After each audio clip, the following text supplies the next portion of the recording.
Hello fellow preppers, 'tis I, the Rumpled One. Why we prepare. Since the last time I shot one of these videos, a lot has happened. I mean, we've got volcanoes, we've got earthquakes, we've got floods,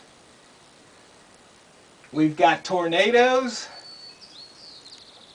we've got drinking water polluted, and we've got social unrest. That's a lot the past couple of weeks or so. That's an awful lot. And so, once again, maybe you're not worried about some of these things, but the thing is, you never know what could happen. I mean, we could have the earthquake right now. And some things that were predicted, like Yellowstone blowing up, well, that hasn't happened.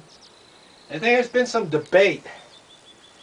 Talk about doom and gloom.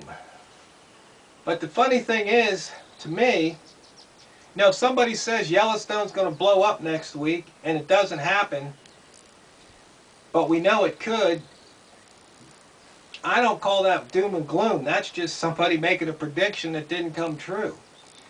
Just like we know about this Cascadia fault here on the west coast, we know it could pop anytime. Could pop right now while I'm making this video.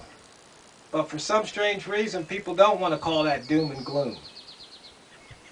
But in either case, it's an event that could happen. You have to be prepared for it. So if I live near Yellowstone, I have to take certain preparations. Maybe the same ones I'm taking here. Maybe a little bit different. But the thing is, these types of events are happening, and if it hasn't happened to you, consider yourself lucky. At the prepper meeting we had here on Saturday, one person experienced an earthquake over in Europe. Another one experienced an earthquake in California. Another one experienced a flood when they were little here in Oregon. So you see, there's some it happened to people here. I love to hear these first-hand accounts, because then it just drills it in that you have to be prepared always. And if you're prepared, then you're not really worried, because if something happens, you're prepared. Now, there's always things that could happen that maybe you didn't expect to happen. And since you're prepared for other things, you might have to adapt and adjust. Improvise. Because maybe your plans don't have that in effect. But if you've got pretty much the bases covered, if you've got your hunker down, bug in plan, if you've got your bug out plan, and if you've got your get home plan, no matter what happens, you've pretty much got it covered, one way or the other. But once again, I'm probably preaching to the choir if you're watching this video.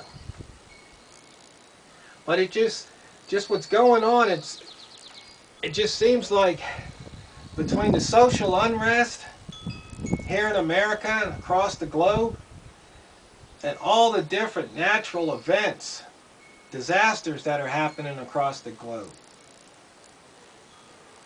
and some of the events that are created through politics, through corporations, these man-made events, and you just don't know which one's going to get you next. I mean, sometimes these events could be personal, just happen to you, and sometimes it could take out a community or affect the entire state or region, or the entire planet. I mean, when you see what happened down there in Chile with that volcano, I mean, people hundreds of miles away were affected with the fallout.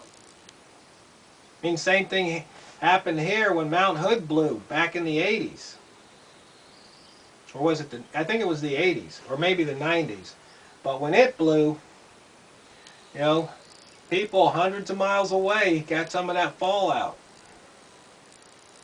So, once again, I know I'm preaching to the choir, but fellow preppers, if you fail to prepare, you're preparing to fail.